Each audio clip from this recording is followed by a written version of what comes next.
Hello दोस्तों, मैं हूं मुजीब और एक बार फिर से आपका अपने ही चैनल 10 ऑफ नॉलेज में बहुत बहुत स्वागत है। दोस्तों, आज इस वीडियो के अंदर मैं आपको बताने वाला हूं कि एमपी बोर्ड की तरफ से कक्षा 10वीं और कक्षा 12वीं की परीक्षाओं को लेकर अब तक कोई फाइनल फैसला क्यों नहीं लिया गया है, इतना डिले क्यों किया जा रहा है। क्योंकि काफ़ी छात्रों का कहना है कि सीबीएसई बोर्ड ने फाइनल डिसीजन ले लिया है और आदेश जारी कर दिया है कि कक्षा 10वीं के छात्रों को जनरल प्रमोशन दिया जाएगा इंटरनल असेसमेंट के आधार पर। लेकिन एमपी बोर्ड की तरफ से इसका कोई ऑफिशियल लेटर जारी नहीं हुआ है, ऐसा कोई आदेश जारी नहीं हुआ है। कक्षा 10वीं की जनरल प्रमोशन को लेकर सिर्फ उड़ी उड़ी बातें चल रही हैं कि आपको जनरल प्रमोशन मिल सकता है, लेकिन इसका अभी कोई आदेश जारी नहीं हुआ है। और 12वीं के लिए तो अभी कोई भी स्थिति स्पष्ट नहीं करी है कि आपकी परीक्षा कब होगी और किस पद्धति पर होगी, इसके लिए भी कोई ऑफिशियल लेटर फाइनली जारी नहीं किया गया है। तो ये बातें मैं आपको बताने वाला हूँ कि इसमें इतना डिले क्यों किया जा रहा है, इतने टाइम क्यों लग रहा है, ये भी आपको बिल्कुल इस वीडियो के अंदर आपको बताऊंगा। लेकिन उससे पहले मैं आपको एक जानकारी दे देता हूँ कॉलेज के छात्रों के लिए कि फाइनल आदेश जारी हो चुका है कि आपकी जो परीक्षा है वो किस पद्धति पर होगी। ये सारी कुछ इन्फॉर्मेशन इस आदेश के जरिए यहाँ पर बता दी गई है। तो सबसे पहले मैं कॉलेज छात्रों को बता देता हूँ, उसके बाद में इस वीडियो में बात करूंगा कक्षा 10वीं और कक्षा 12वीं के छात्रों के लिए कि इतना समय क्यों लग रहा है, इतना डिले क्यों किया जा रहा है। देखिए, आप देख सकते हैं ये आदेश को, मैं पहले इसकी डेट बता देता हूँ। तो आप यहाँ पे डेट को देख सकते हैं, वीडियो में थोड़ा सा लेट बना रहा हूँ लेकिन मैं आपको बता दूँ ये 4 मई का आदेश है, ठीक है। और आप ऊपर देखेंगे तो यहाँ पर क्लियर आप यहाँ पे देख सकते हैं, मैं आपको हाईलाइट करके बता देता हूँ। कार्यालय आयुक्त उच्च शिक्षा मध्य प्रदेश सतपुड़ा भवन भोपाल, ठीक है, ये आदेश जारी हुआ है। हम बात कर लेते हैं पहले इसके सब्जेक्ट के बारे में। तो आप यहाँ पे सब्जेक्ट देख लीजिए, विषय क्या है। कोविड-19 के संक्रमण के परिप्रेक्ष्य में विश्वविद्यालय परीक्षाओं को ओपन बुक पद्धति से आयोजित करने के निर्देश। तो यहाँ पे देख लीजिए कि ये जो कॉलेज की जो परीक्षा है वो ओपन बुक से आयोजित होंगी, ओपन बुक परीक्षा पद्धति से आयोजित की जाएंगी। इसके लिए आदेश जारी हो चुका है, ठीक है। अब मैं थोड़ी सी जानकारी आपको डिटेल में बता देता हूँ क्या कुछ बताया जा रहा है कि ओपन बुक में होंगी, लेकिन कौन कौन सी कक्षाओं की ओपन बुक में परीक्षाएँ आयोजित की जाएंगी। तो देखिए, यहाँ पर बताया गया है कि उपरोक्त विषय के संदर्भ में कोविड-19 के संक्रमण को दृष्टिगत रखते हुए निर्देशित किया जाता है कि स्नातक प्रथम, द्वितीय एवं अंतिम वर्ष, डबल से सुन लीजिए, स्नातक प्रथम और द्वितीय मतलब फर्स्ट सेमेस्टर, सेकंड सेमेस्टर तथा अंतिम वर्ष, और स्नातकोत्तर द्वितीय तथा चतुर्थ सेमेस्टर मतलब कि आपका जो सेकंड सेमेस्टर और आपका जो फोर्थ सेमेस्टर की समस्त परीक्षाएं ओपन बुक पद्धति से आयोजित की जाएंगी। तो ये बिल्कुल क्लियर यहाँ पर बता दिया गया है कि कौन कौन सी सेमेस्टर की परीक्षाएं ओपन बुक पद्धति से आयोजित की जाएंगी। इसके बाद बताया गया है स्नातक अंतिम वर्ष, स्नातकोत्तर चतुर्थ सेमेस्टर की परीक्षाएँ जून 2021 में आयोजित की जाएंगी तथा परीक्षा परिणाम जुलाई 2021 में घोषित किया जाएगा, ठीक है। इसके बाद यहाँ पर थर्ड पॉइंट में बात बताई जा रही है कि थर्ड पॉइंट मैंने आपको ऑलरेडी पढ़कर बता दिया है। तो आप यहाँ पे देख सकते हैं फोर्थ पॉइंट के बारे में हम बात कर लेते हैं कि स्नातक एवं स्नातकोत्तर स्तर पर शेष प्रायोगिक परीक्षाएं ओपन बुक परीक्षा की समाप्ति के पश्चात आयोजित की जाएंगी।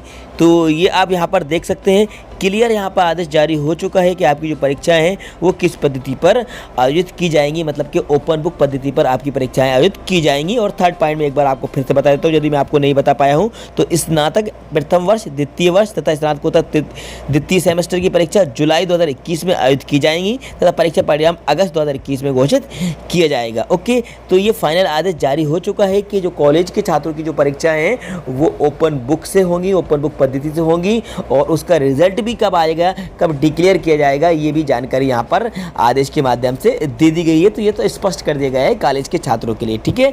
अब हम वापस चलते हैं अपने टॉपिक पर, जो मैं बात कर रहा था एमपी बोर्ड के छात्रों के लिए या फिर अदर बोर्ड के छात्र हैं उनके लिए भी बात करता हूँ कि इतना डिले क्यों किया जा रहा है। देखिए, सबसे पहले हम बात कर लेते हैं क्लास 10 के बारे में, उसके बाद मैं बात करूँगा 12th के बारे में भी, ठीक है, क्योंकि 10वीं और 12वीं।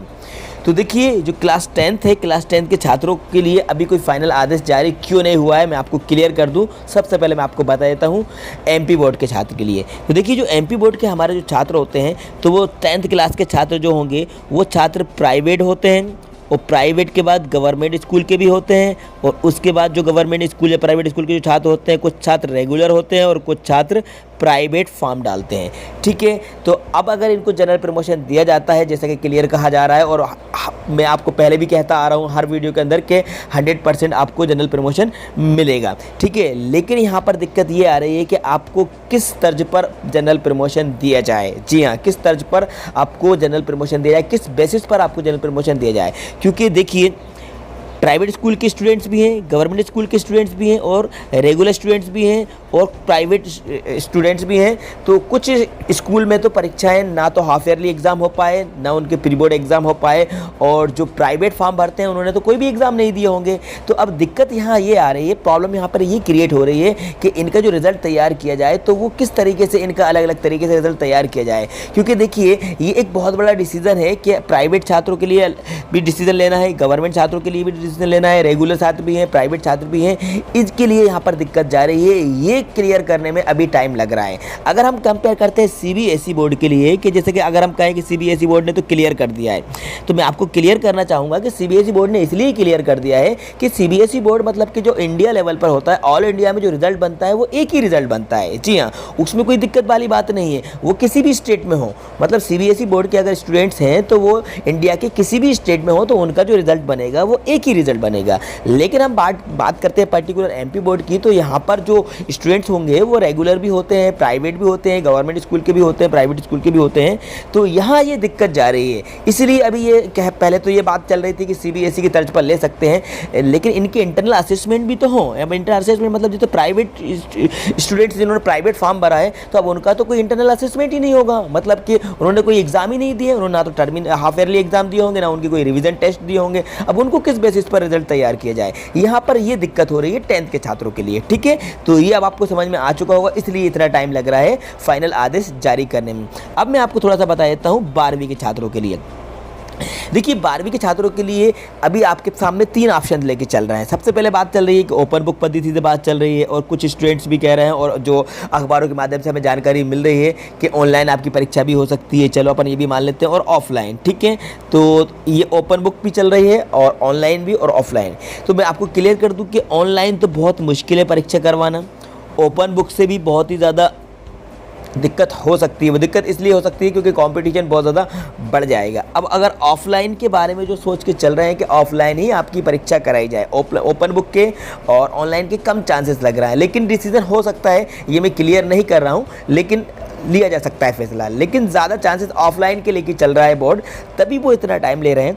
क्योंकि अगर हम बात करें कोरोना संक्रमण की, तो कोरोना के केसेस बहुत तेज़ी से बढ़ रहे हैं, और कोरोना के केसेस की जो स्थिति है वो नॉर्मल होने में अभी थोड़ा सा टाइम लग सकता है। क्योंकि मई में तो परीक्षा स्थगित हो चुकी है, जून के फर्स्ट वीक में बात चल रही है। अब अगर हम सिचुएशन को देखें, हालात को देखें, तो जून के फर्स्ट वीक में भी परीक्षा कराना संभव नहीं है, इसलिए थोड़ा सा डिले हो सकती है। तो इसलिए यहाँ पर टाइम लिया जा रहा है कि आखिर जो परीक्षा ऑफलाइन कराई जाती है तो वो स्थिति जब नॉर्मल होगी तभी कराई जाएगी, क्योंकि बोर्ड रिस्क नहीं लेना चाहता है। ठीक है, और अगर ओपन बुक से भी परीक्षा कराएगा तो उसके लिए भी फाइनल आदेश जारी करेगा, और जैसे ही आदेश आएगा मैं आपको बता दूंगा। लेकिन उसके पहले टाइम टेबल भी आएगा। जैसे आदेश आएगा तो टाइम टेबल भी आएगा। अब टाइम टेबल आएगा तो परीक्षा के एक दिन पहले थोड़ी ना जाएगा, आपको परीक्षा जो जिस डेट में होगी उससे कुछ दिन पहले टाइम टेबल जारी किया जाएगा। तो ये स्थिति स्पष्ट हो जाएगी कि जो आपकी परीक्षा होनी है कब, किस डेट से स्टार्ट होनी है, किस पद्धति से स्टार्ट होनी है, तो ये पता चल जाएगा। अगर हम अदर बोर्ड के बारे में बात करें तो अदर बोर्ड में भी जो फैसले लिए गए हैं वो कक्षा 10वीं को लेकर लिए हैं किसी बोर्ड ने, लेकिन 12वीं की परीक्षा कैंसिल किसी ने भी नहीं की है। और स्पष्ट कर दूं कि आपकी जो परीक्षा है वो कैंसिल नहीं हो सकती है। जी हाँ, 12वीं की परीक्षा को कैंसिल नहीं किया जाएगा, 12वीं की परीक्षा ली जाएगी। अब टाइम इसी में लग रहा है कि परीक्षा जो ली जाए तो स्थिति नॉर्मल हो तो ऑफलाइन ही ली जाए, अगर नॉर्मल नहीं होती तो फिर उनके पास जो ऑप्शन है एक ऑनलाइन और दूसरा ओपन बुक है। तो ऑनलाइन तो मुझे कहीं से कहीं तक नहीं लगता, क्योंकि एमपी के अंदर ज़्यादातर स्टूडेंट के पास मोबाइल नहीं है। अगर मोबाइल है तो नेटवर्क प्रॉब्लम है, इंटरनेट फैसिलिटी नहीं है, तो ऑनलाइन के चांसेस बहुत ही कम लग रहे हैं। ओपन बुक एक ऑप्शन है, मान सकते हैं ओपन बुक से परीक्षा आपकी ली जा सकती है, लेकिन उसके लिए भी अभी फैसला लेने में टाइम लग रहा है। जैसे कोई आदेश आएगा मैं आपको बता दूंगा। ओके, तो ये कुछ इन्फॉर्मेशन थी जो मैंने आपको इस वीडियो के अंदर बता दी है। और देखिए, मैं आपको जो जानकारी देता हूँ वो कोई सोर्स पर आधारित होती है, तभी मैं आपको सही और सटीक इन्फॉर्मेशन देता हूँ। मैं आपको उड़ी उड़ाई बातें आपको नहीं बताता हूँ, सुनी सुनाई बातें आपको बिल्कुल नहीं बताता हूँ। मैं उसका सोर्स पता करता हूँ, उसके बाद आपके पास जानकारी लेकर आता हूँ। तो उम्मीद करता हूँ ये वीडियो आपको पसंद आई होगी, ये इन्फॉर्मेशन भी आपको पसंद आई होगी। तो वीडियो को लाइक कर दीजिएगा, अपने सारे फ्रेंड्स को ज़्यादा शेयर कर दीजिएगा। और हाँ दोस्तों, यदि आपने अभी तक चैनल को सब्सक्राइब नहीं किया है तो दोस्तों चैनल को जरूर सब्सक्राइब कर दीजिएगा, साथ में बेल आइकन को प्रेस कर दीजिएगा, सो दैट आपको आने वाली वीडियोस की नोटिफिकेशन सबसे पहले टाइम पर मिलते रहे। अगर आपका अभी भी कोई डाउट है तो आप विदाउट हेजिटेशन कमेंट्स बॉक्स में जाकर कमेंट्स करके पूछ सकते हैं, या फिर मेरे टेलीग्राम ग्रुप को ज्वाइन करके वहाँ पर भी आप मुझसे पूछ सकते हैं। Thanks for watching.